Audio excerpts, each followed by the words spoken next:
These are all grade school words. First, we need to make sure that they understand what a question is. You told me white life's dying words. Human. Language was seen as an expression of art. I'm human. Because unlike speech, a logogram is free of time.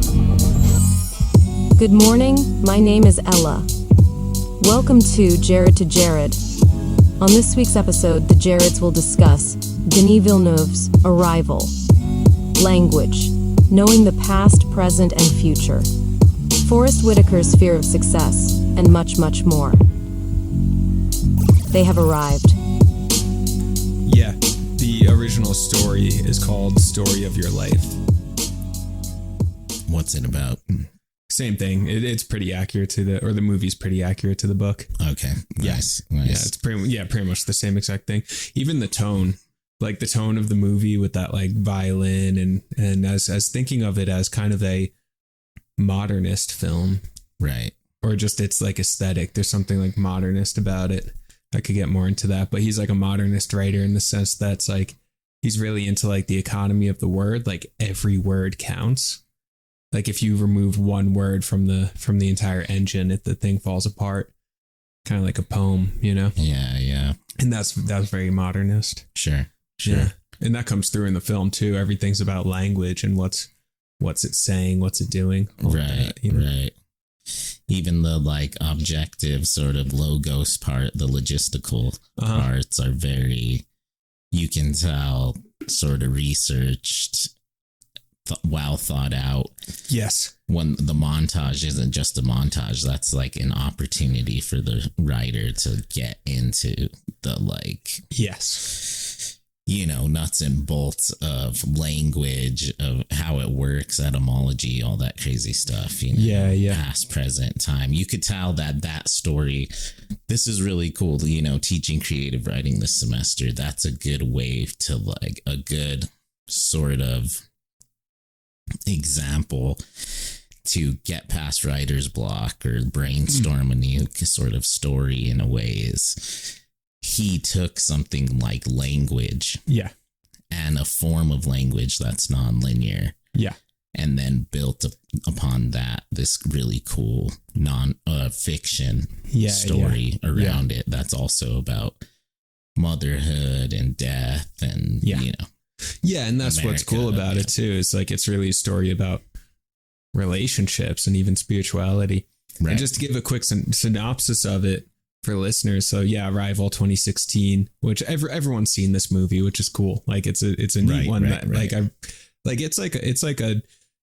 It's a really intelligent science fiction film, but like I feel like everyone's seen it, which is cool. You know, it's like a neat little like hyper intellectual gem to drop into the culture in 2016. In 2016 too, interesting year, you know, that was a big shift. 2016 and you get this, right?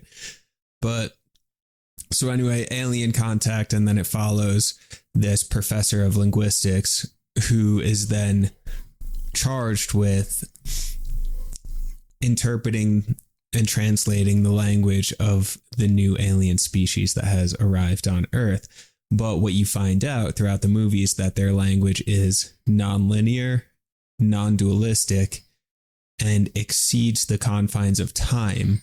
And it's actually through adopting that language that she can then psychically, mentally time travel herself.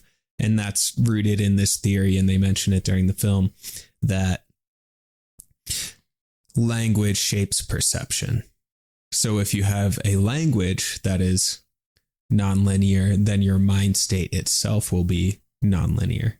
Right. And allow you to travel through time. Sure. Which is a cool idea. Cool it's a really cool concept. Yeah. Do you think that's possible?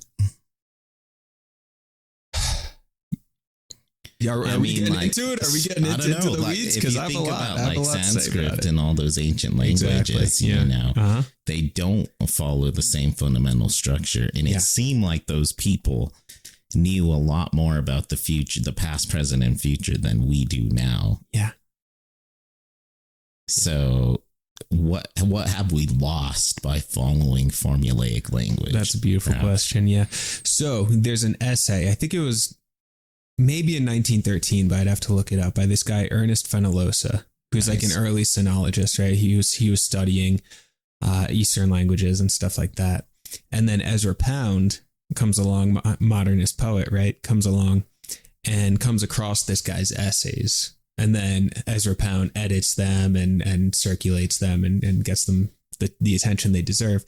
But Fenollosa, in this one essay, which was called the use of the Chinese character as a medium for poetry, he's looking at the character, right? The ideogram. Right. Or in this movie, they call it a logogram, right? It's that just singular image. Think of like Japanese written language, Chinese written language. You have this singular image that can convey an entire sentence. Right. So he says that because it itself is an image that the brain just immediately absorbs and immediately interprets, that it is in fact nonlinear. Sure. He says that is the most useful language for poetry, because you want poetry to have this potency of the image. Right. And this is all Ezra Pound. He was into imagism, which it's all about the image, right? So then Ezra Pound starts writing these 2-line poems, in a station at the Metro, right? Which is 2 lines and very strong, powerful, dense lines. And he was inspired by the Chinese character, the Japanese character, and the way in which it has this kind of imagistic potency, right? So that for him was sort of the nucleus of poetry, was the image. And then the Chinese character conveys that with the most immediacy. So for Ezra Pound and this guy, Ernest Fenollosa, language and poetry, you're using this mediated technology, right? And this comes up in the film constantly. You have this media, which is to say that there's separation, there's a screen, right? Because language isn't the thing itself. The thing itself and language are 2 different things. I can hold a cup in my hand, but that's different from saying the word cup, right? Right. So they were like, we want the word to be the thing itself. Can the word become the thing itself? Can language turn in on itself and sort of crystallize in such a way that it is the image? Right, that there is no separation, that it's unmediated. Right. Immediacy, right? Immediate. Yeah. That's what that means. Non-mediated. Right now, right here, zero separation, non-dualistic, connected, right? Right.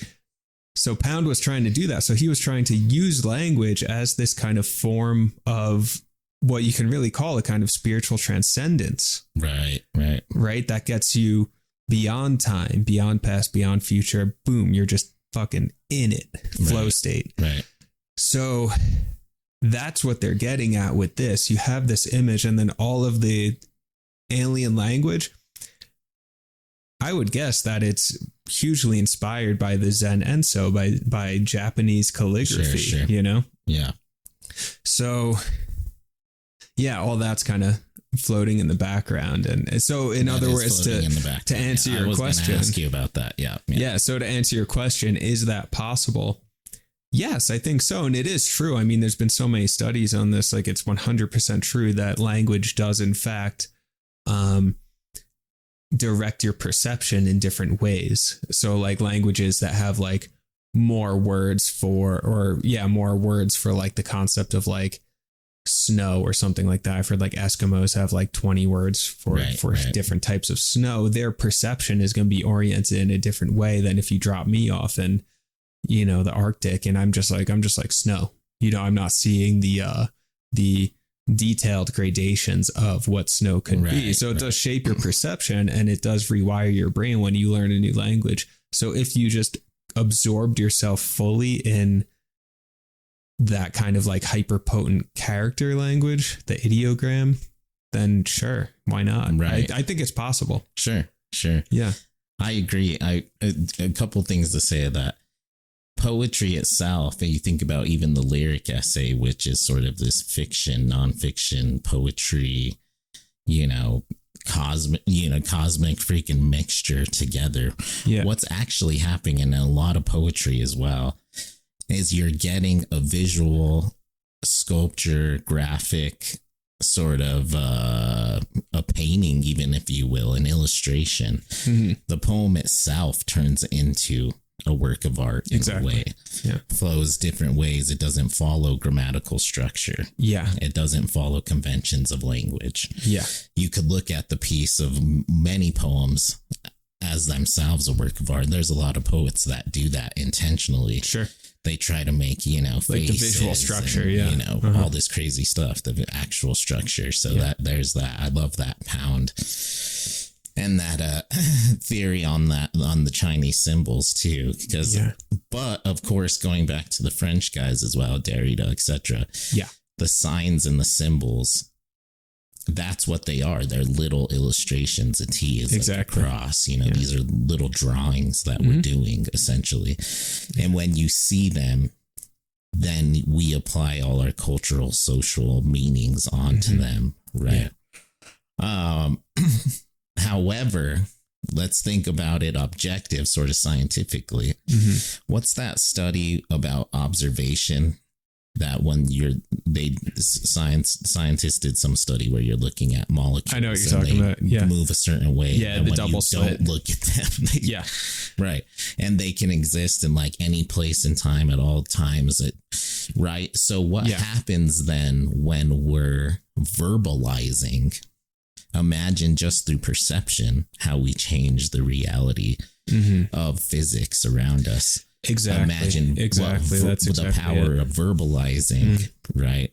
So if we could channel into or get back to a non-linear verbalization of form of communication, then perhaps the actual physics of our reality will change. 100%. I've never agreed more with you in my life. Wow. Right? No wonder they called us for first contact. I know. You know, Forrest Whitaker, he called you. Right. He's like, talked about this. All right. Like 100%, man. Yeah. So like some good jokes throughout the movie too. Yeah. That was fun. Yeah. But yeah, exactly. The observation of a phenomena changes the phenomena that's being observed. Right. So the subjective observer is always creating some kind of change within the room. You can't have a room with no one in it, so to speak. Right. But what's interesting about that is if we go into like the meditation realm, and this is why I think of the grad degree in English literature as really my first kind of meditation practice, my first spiritual practice. That's where Zen really started for me. It was like reading Derrida, and he's talking about the separation between, like you're saying, the word and the thing. And there's that space of like slippage almost, where it's like, okay, we do perceive the world via language that shapes our understanding of reality. But then there's that space of slippage where language fails. Right. And now you're just present. You're just with it, you know? And the signifier always changes. Exactly. And in the meditation space, what's actually happening is you're going into that gap between the word and the thing. Or more so just dropping the words and being with the thing itself, but you kind of enter through that gap between them. That's the gate. Right. You know, that's the gateway to deeper presence, is that gateway between the word and the thing. So you meditate and you settle your mind, and you're kind of dropping your perception. You're dropping the you that is observing reality. And now you're just one with reality, right? Is kind of the idea. And that does start to change reality when you start to drop the individual who's observing the reality. Right. And I've sat with people in meditation. People have been meditating for decades. Right. And they disappear. It's really, really weird to describe, but they disappear. Like if you're in a room with someone, you know they're there. You can like feel that they're there, and you can feel their presence. You know they're there with you, whatever. But I was sitting in a room in meditation with someone, and she disappeared. I don't know how to say it other than that. I mean, obviously her body was still there. She was sitting there breathing, but the observer self that this person is, you know, the kind of like psychological observer, was totally fucking gone. And she was just part of the room, you know? that observer was gone, and I was then sitting in the room by myself. It was really bizarre. Weird. Yeah, it's hard to explain. Yeah. And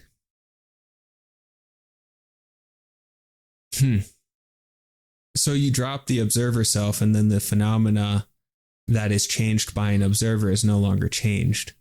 So then that does something. Yeah, that does shift reality. And what's happening too is you're not talking too. You're in silence for long periods of time. So your communication goes nonverbal. Exactly. Yeah. And then perhaps the power of your perception grows or what have you, or the language turns internal. Yeah. Which then activates a different sort of power within ourselves. Yeah. Just to, you know, maybe transcend whatever the case to arrive. To arrival, yeah. But remember, who's arriving? Remember the like 2000s like phenomena, the secret. Did you ever hear that? Oh yeah, sure. The secret. Yeah. Yeah, it was all about manifestation. Stupid. It was so dumb. But still though, a lot of the stories were like, I would manifest parking space, and then there it was. Right. But nonetheless, though, I think there's something to the manifestation of speaking things aloud, even creating tone, right? We look at literature, poetry, all this stuff, or fighting communication with each other, and small group communication, large group. If you're shouting, your word choice, you're saying profanities, all this stuff. It changes the environment in the room, the tone. Which changes your experience. Right. Yeah. Exactly. And vice versa, right? So, I don't know. Why not, you know? Yeah, yeah. And how do we do it, though? How? Do what? How do we find the nonlinear verbal communication? Well, there's different ways. Embodiment practices is the first thing that comes to mind. Ways to get back into our body, which, rather than being caught in our heads. And I mean, you know, that's sports, sex, music, meditation. Right. I mean, whatever it is, it just depends on the person. Art. I mean, God, there's so many things to say about it. But like, you know, William Burroughs? Yeah. Okay. He had this thing. Love Burroughs. Yeah, he was playing around with time travel. Nice. Essentially arrival style, right? Yeah, I mean, that dude was wild, but he would write these like incredibly detailed descriptions of his past experiences, and then change what happened. So he would go back and re-script the past, which now trauma therapy shows us is a thing that you can actually do in order to heal and let go of what happened in the past. He was doing it just because he was a weird dude and it was fun. But he would go back and put himself into a state of mind, visualization style, whatever, as if he were back in some kind of experience, and then rewrite that experience. Right. And called it time travel. And he was like, no, it's literal. I'm literally going back and changing the story of my life. Right. And he had this line where he goes, from our eyes, the future leaks, which is so cool. The future leaks out from where we are and what we're currently doing. Right. You know, so there is a form of time travel, and like, you know, it's weird. This kind of reminds me of Scientology. Really? L. Ron Hubbard, yeah. Well, he was a science fiction writer, writer, and he is like one of the most published writers in the history of the American canon. Yeah, and perhaps he, as he claimed, you know, started to see into the past and into the future. Yeah, and then he sort of transported his self or his living being into this religious leader. Yeah, that now influences, you know, a large, powerful, you know, mounts of people and how they live their lives. Yeah, it's weird. Yeah, but maybe he was tapping into the future, you know. Well, you can, and you choose. You choose your future. I mean, there's a quality of randomness in life for sure, and chaotic happening. Sure, but I think there's also a quality of like choosing your future. I mean, we've talked a bit in the past on past pods about like the way in which like there's brain patterns and behavior patterns and thought patterns, and that kind of is the track that you're on for who you are and how you perceive yourself. Your identity, you know, creates who you are and how you carry yourself in the world, and that reinforces the experiences you have and all of that. So if you could go in increase your neuroplasticity through different practices and then shift those thought and habit patterns to create a new reality. Well, in that sense, you are seeing the future because you're choosing a new future, you know, that kind of stuff. So you are like choosing new paths, which we have language, future language. Yeah. If you do this, if you do that, when you do this, this will happen, this will happen, this is likely to happen. We can communicate potential futures. Yeah. And it's honestly pretty easy for us to do. Hey, stacking the good. Our language is doing, I think, a lot of what we're talking about already. Yeah. Right. Okay. Everybody ask yourselves, if me and Jared started doing drugs right now, smoking meth, it probably wouldn't go very well. Yeah. What's the future you're creating? Can you tell the future? Yeah. You know, well, yeah, it's pretty obvious, right? What the future would hold. So it just, it's pretty interesting. Yeah. That being said, I have a question for you. Yeah. Let's say J to J, we unlock the time portal. Yeah. Well, we have non-linear communication. Yeah. Through just the pod. Maybe talking backwards. And we could see the future. Okay. We could see the past. We see the present. All right. Here's my question to you. What is life without unpredictability? Oh, yeah. Is this a reality you would want to have? Would you even want the alien's weapon or the power or the knowledge to see the future? Right. Isn't life all about chances? What comes next?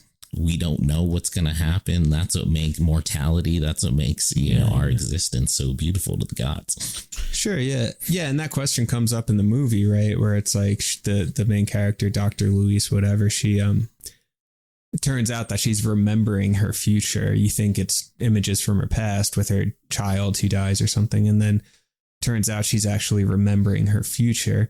Right. And then that raises the question towards the end. She goes, if you knew your entire life story from beginning to end, would you still choose to live it? Would you go on that journey?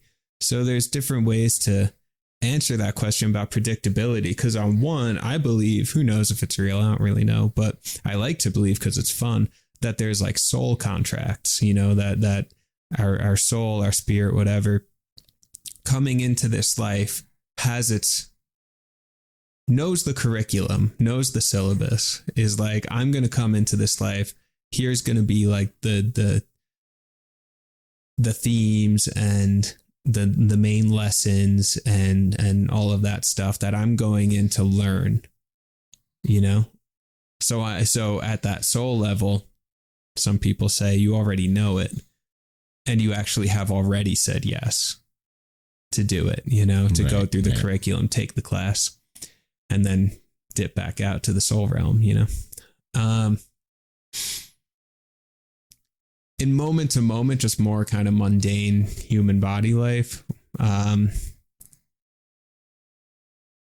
We already know, you're going to die one day. Sure. I know I'm going to die one day. Sure. Right. Everyone we love is going to die one day, but we still do it.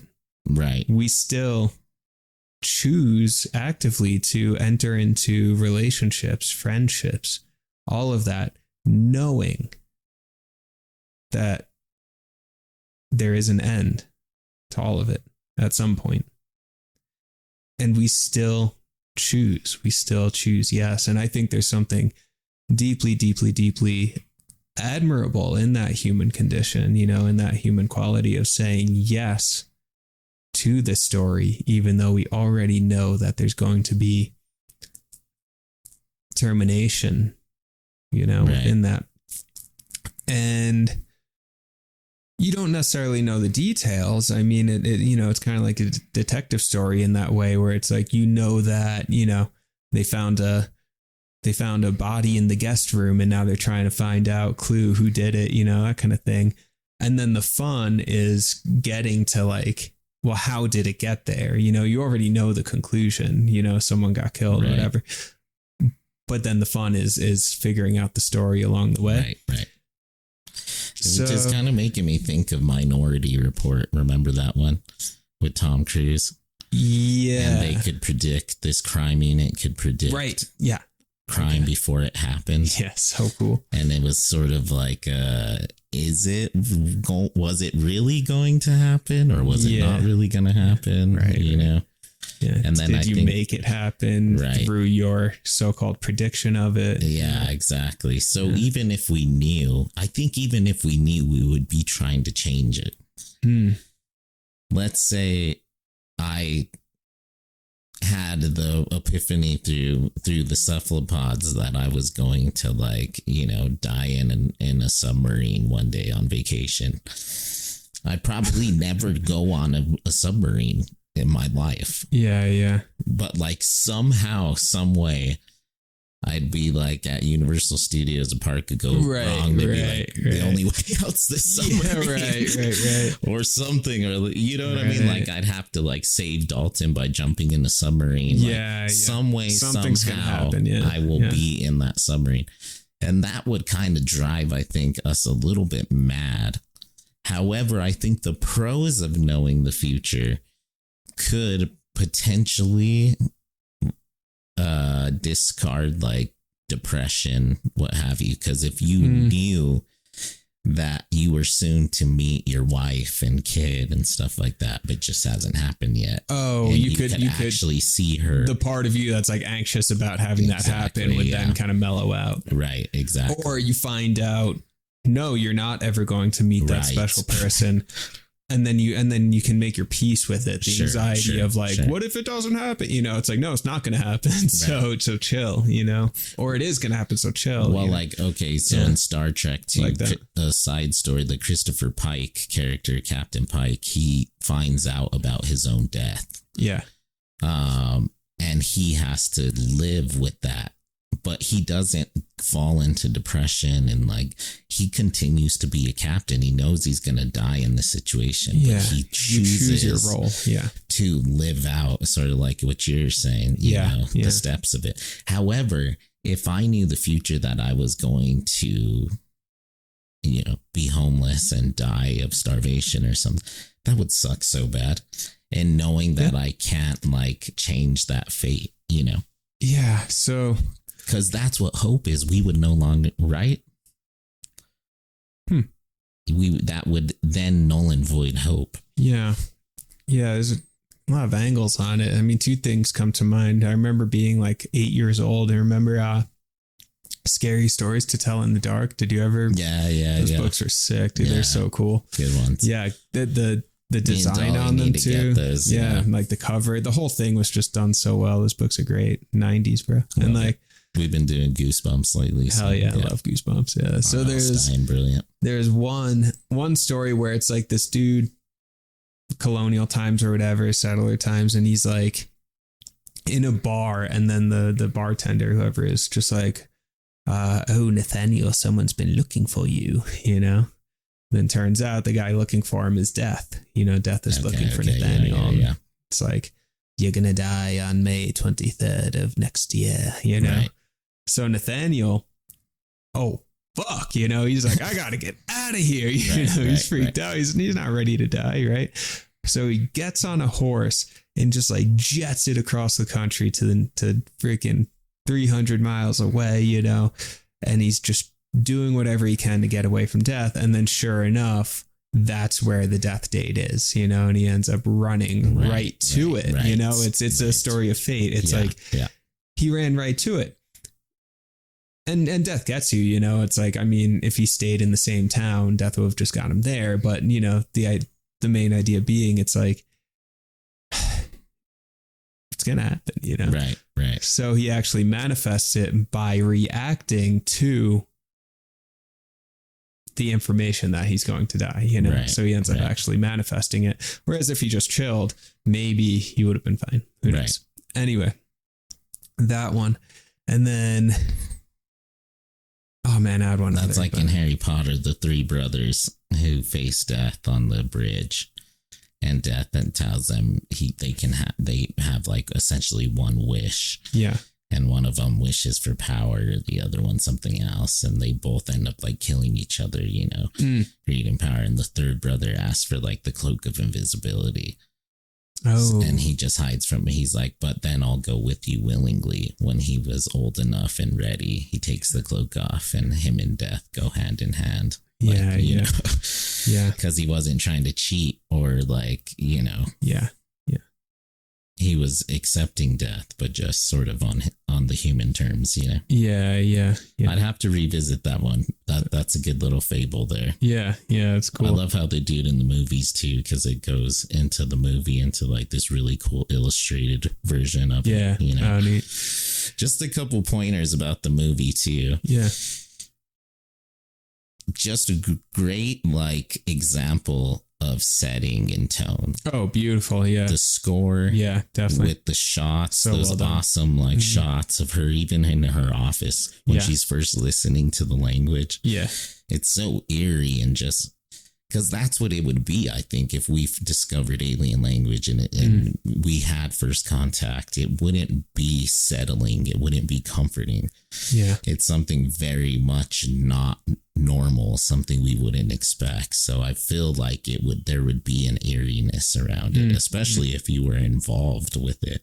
Yeah. And hearing the language and stuff like that. It would be like dark, sort of weird presence. Oh, yeah.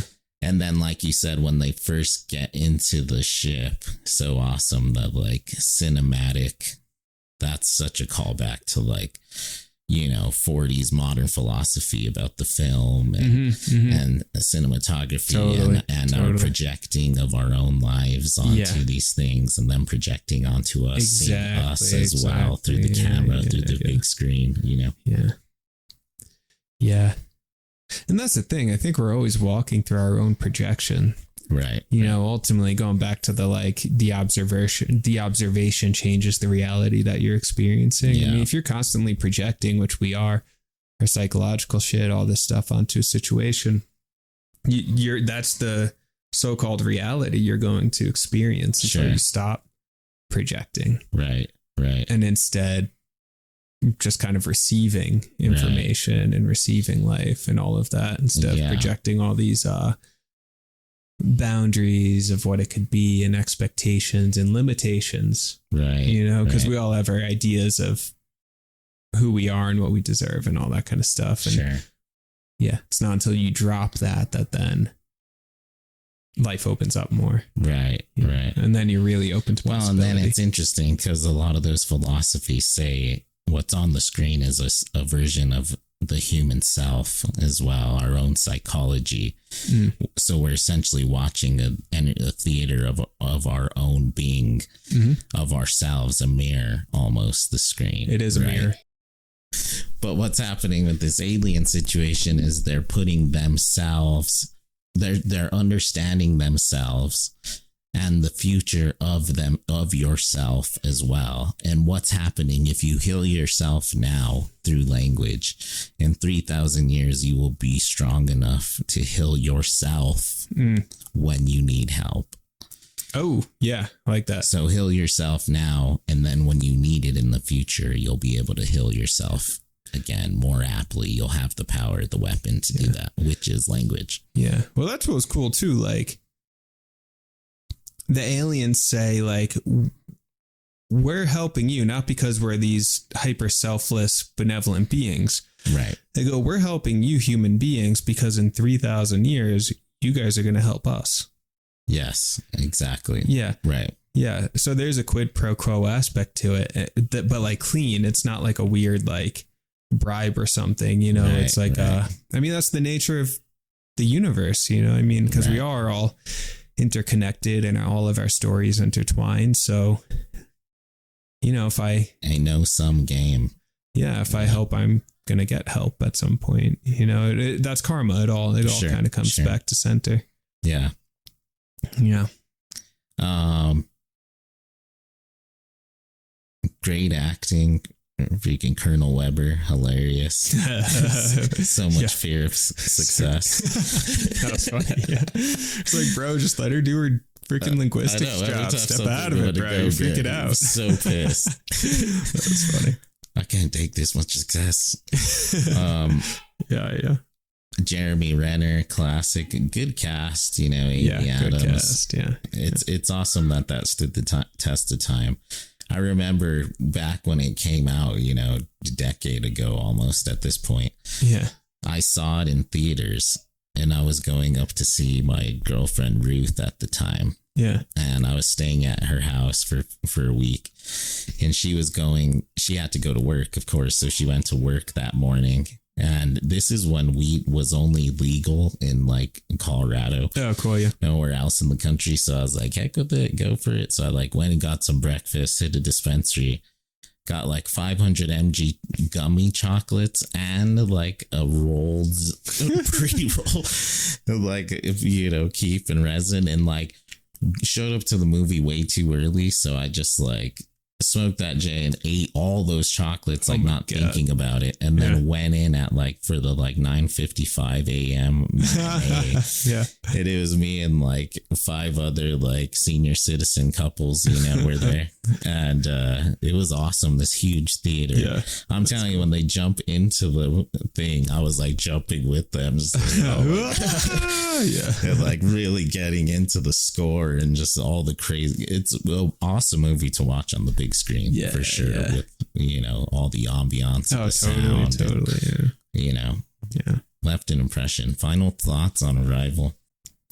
Well, I want to hear your thoughts on, like, you know, if you knew your entire life story beginning to end, or even just from beginning up to now, because that's the part you do know, would you still say yes?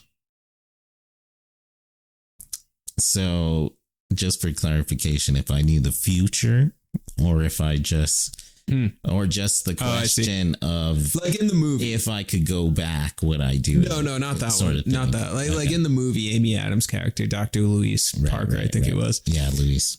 She gains the ability to know the past and the future. Right.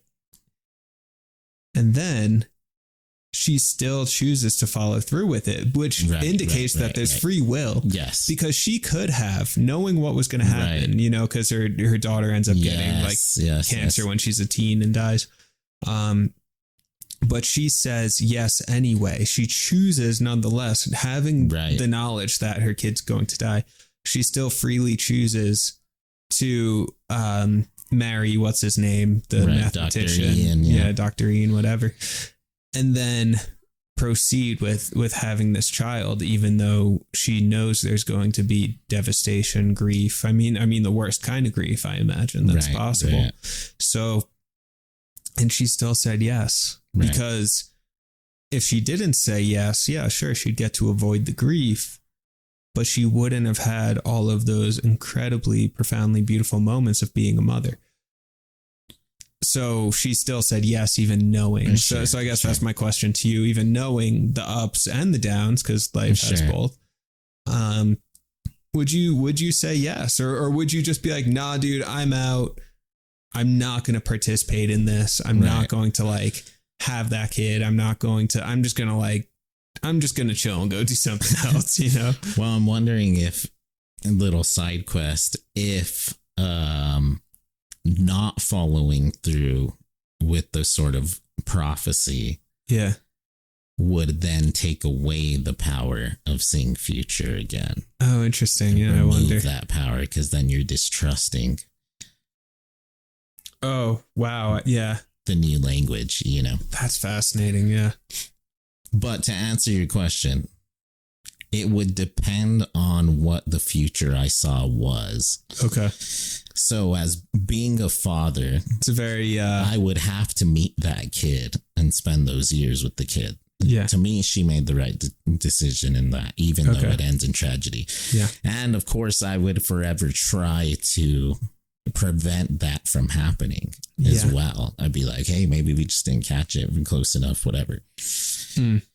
That being said, if it was something else, like I was saying, sort of like homelessness, or I became like a dictator and killed all kinds of people or something like that, I would absolutely try to change that fate of future to the best of my abilities.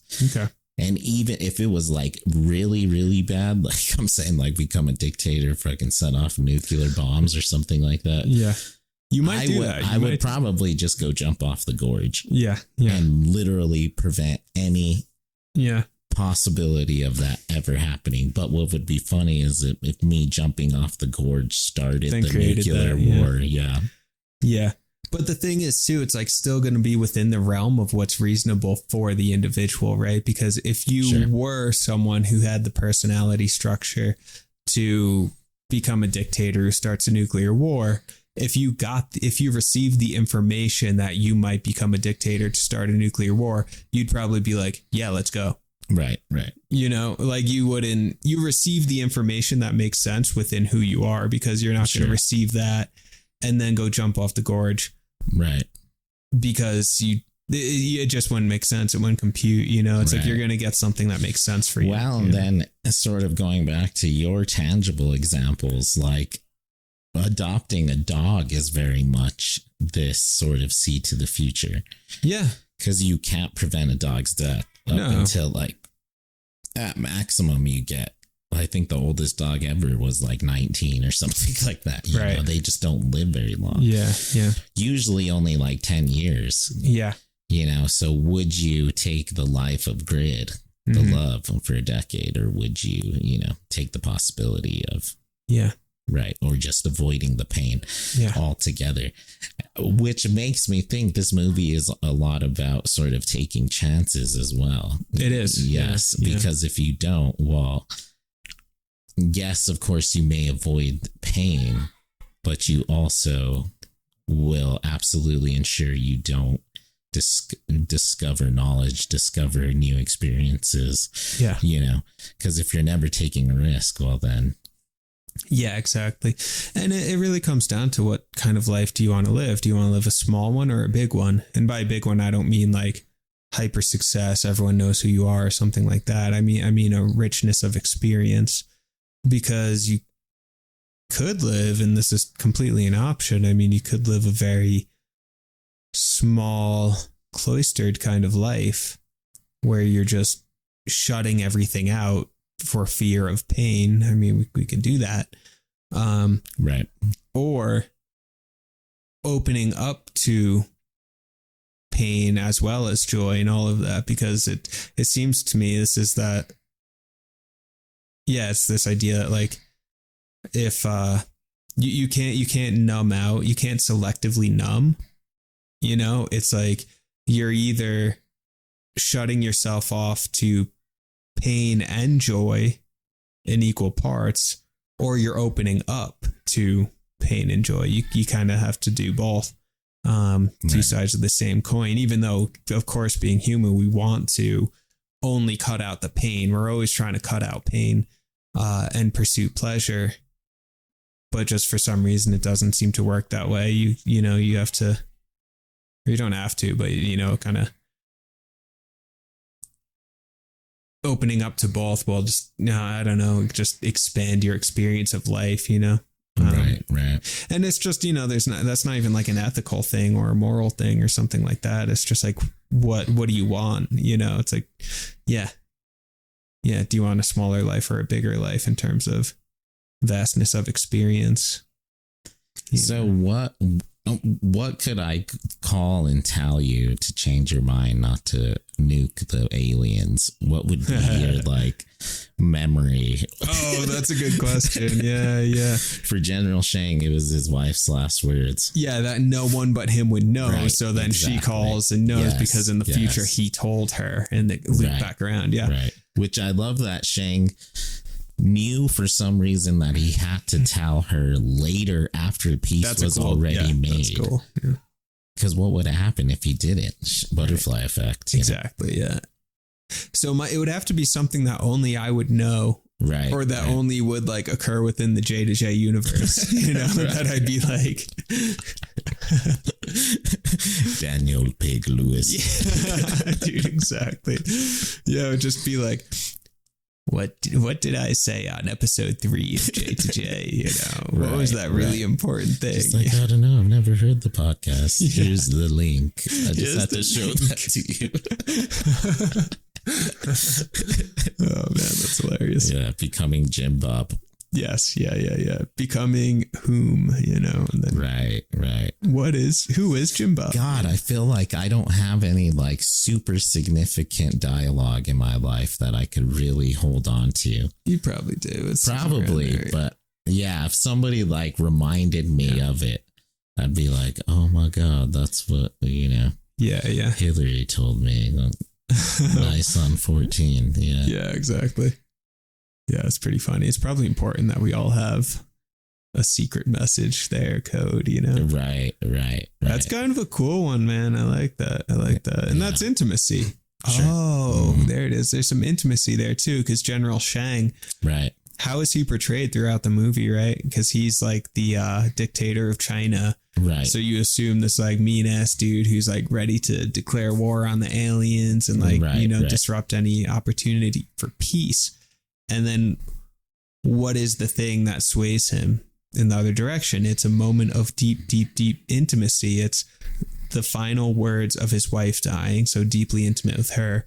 And then there's just like white American lady who's a linguistics professor on the other side of the world, knowing that moment and holding it with compassion, presumably, and then sharing it back to him, mirroring it back to him, reflecting it back to him. That's intimacy. Right. Yeah. Yeah. So love Shank. That's what, and his reasoning for attacking the aliens, he's just trying to protect humanity. He wasn't doing it on his own. He kept going to the United Nations. He was genuinely concerned. Deep down, he just needed some intimacy. He was actually just really sad about his wife, and he was projecting onto the aliens a lack of communication. It's fascinating. Intimacy comes from a Latin word intimus, which means to reveal, right? So you're revealing something, you're pulling back the projection, you're seeing it more fully, right? And that's what relationship is too, like love relationships, because it's like an unveiling, a gradual unveiling, more and more intimacy, a little bit more, right? Pulling back the layers. And then apocalypse, Greek, coming from a Greek word, means unveiling. Essentially the same thing, revelation, right? The book of Revelation, to reveal. The book of Revelation, linguistically here, could also be called the book of intimacy. Right. And it would mean the same thing, the book of revealing. Sure. Revelation and intimacy are the same thing, isn't that? And another part of apocalypse is rebirth. Yeah. So not only do you have this revealing, but you're reborn into a new state of being. Yeah, exactly. Right. Yeah. So intimacy, revelation, and rebirth are all kind of the same. And apocalypse, it all makes this multi-formed, multi-symboled meaning. Yeah. To connect one. Yeah. So when we go through the revelation, when we go through the apocalypse, and what were the ships? The 12 apostles, right? Yeah, exactly. That was fascinating too. Yeah, we could get into the coming of the 12 religion of it. Yeah. But yeah, so apocalypse, rebirth, revelation are all moving toward deeper intimacy. Right. Yeah. And that's what the aliens are trying to communicate to us, the power of the weapon. Wow, like they say in the movie, like, Dr. Lewis says, well, what other better opportunity is it for us to connect nation to nation? Exactly, sharing our language, coming together, peace. Right? And what's the global politics in that film, right? I mean, it ends up unifying countries. It becomes the unified global race, Right. So exactly. Again, intimacy. Yeah. So, and then intimacy, of course, between the daughter, between the husband, and between the pods too, with putting her hand against the glass. Beautiful. Yeah. Her hand against the glass, Yeah, exactly. Yeah. So it's all just coming down to intimacy, connection. And when you don't have that intimacy connection, then you start falling away. Then you start, I do believe the studies of people that remain single and alone and unintimate do live less than those who, of course, because it's all about intimacy right. Of connection. Exactly. Yeah. So get some friends out there, communicate, find the communication, It should be as important to us as communicating with aliens. Yeah. As communicating with one another. Yeah. Right. And if we're a huge lack of communication going on right now. I mean, look at the current state of politics of the world. It's a lack of intimacy. Right. Let's say you were able to take someone who you feel at odds with, put the knives down, even just momentarily, and look them in the eyes. You don't even need to say anything. Look them in the eyes and maybe match your breathing to theirs, or or listen to a song together, something, or watch Arrival together and talk about it. Right. Dude, Bill Maher had dinner with Trump recently. Did he? Yeah. Set up by Kid Rock, and it's like the two social cultural enemies had dinner. Interesting. And he had like a digression on what happened the other night on his episode. Oh, cool. That's probably pretty good. And he's not the person he is in front of the camera, essentially Trump. He's, that makes sense. Very much different old dude. He puts on a huge performance compared to, Yeah. But what happened was they were able to communicate. And of course, what happened, so many people hated on both of them for doing that on both sides. Yeah. And just like in Arrival, the soldier who tries to sabotage and blow up the ship. Yeah. You're going to have those people that don't want to communicate, don't want to understand, don't want to engage in intimacy because of fear, right? Yeah. They're just manifesting fear constantly. Yeah. The fear of what's next. What will you find out? What will you experience? What will change? Yeah. People don't want to change. No, it's a big part. Yeah. And intimacy's scary. Intimacy is scary, or can be. It's also really thrilling and exciting and fun, but there's also, perhaps because of the change, because I think if intimacy entails change. Sure. Because then you're letting someone in. Right. And it's very much about communication. I mean, look at back to the Romeo and Juliet episode. The construction of that language, the word choice, the sentence structure, the ideas behind everything that he's saying. Oh my God, it's a work of art, Yeah. It's incredible. It's something that you feel, experience, can see, can hear. And that's sort of, I'm thinking now too, that's where we channel it, right? That's how we can channel time, past, present, future. Yeah. That's how we can channel the experience of our lives. It can help us manifest what we want in this reality, come to peace with things, come to terms with things. Yeah.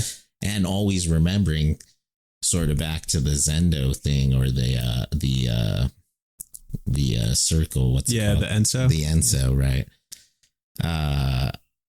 Remembering to communicate with yourself internally. That's integration of the self. Integration. Then you can sort of embody and manifest that Enso, the circle of life, the continuation of existence. Right? Yeah, the circle within yourself, the circle beyond you. Yeah.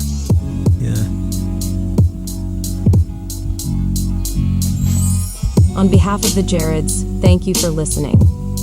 Like, follow, and tell your friends. The boys will be back next time, and always remember, embrace your journey and welcome every moment of it. Have a great weekend. I'm going to manifest a parking spot. I'm going to manifest money. Oh man, this is one thing I wanted to tell you about, to not bring up too, is David Blaine. But we don't have to.